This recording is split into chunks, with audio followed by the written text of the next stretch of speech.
Okey, tak tahu cikgu boleh record ke tak tentang ini.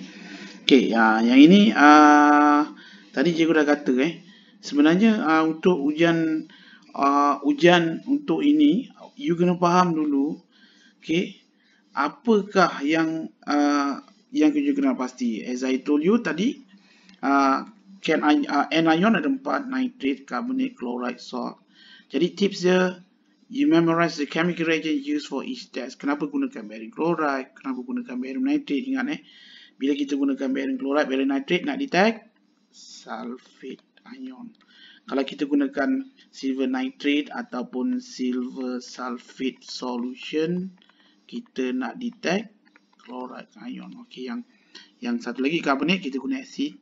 Yang nitrate kita guna dilute untuk NO3 NO3 kita gunakan dilute H2SO4 dan kita gunakan iron 2 sulfate solution dan kita gunakan concentrated yang kita piringkan test tube, kita gunakan concentrated sulfuric acid. You can get brown ring. Itulah untuk anion. Untuk anion, understand the theory behind it. Kenapa kita gunakan sodium hydroxide dengan ammonia solution?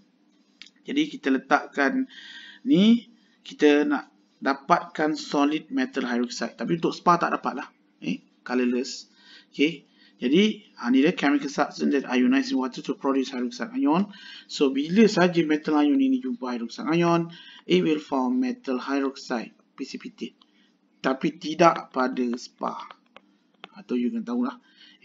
Okay. Contoh macam saya masukkan katalah garam yang saya gunakan tu magnesium chloride solution. You add a few drops, you can get white precipitate. White precipitate tu magnesium hydroxide. Kalau saya gunakan copper sulfate, add a few drops, saya akan dapat blue precipitate. So blue precipitate, kalau saya tanya apa tu? This is copper to hydroxide. Ni ceritanya lah. Okay. Dan ini gambar you boleh nampak. Okay, the function of alkalis is to produce precipitate if other than spa lah. Jika other than spa. Kalau spa memang kita takkan dapat precipitate-nya. Okay, dan you kena ingat kita ada dua kerja kat sini. Mula kita add a few drops, kita dapat precipitate. You kena observe dia. Apa precipitate tu? Color dia apa?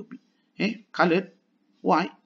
Okay, then after that you add excessively, you stir, and then you need to observe whether precipitate dissolve or does not dissolve. Itu yang macam ini jadi. Kalau you nampak kat sini kan macam complicated. That's why yang saya tunjukkan dalam tu. Okay. Tapi cuma sini saya nak tunjukkan gambar lah.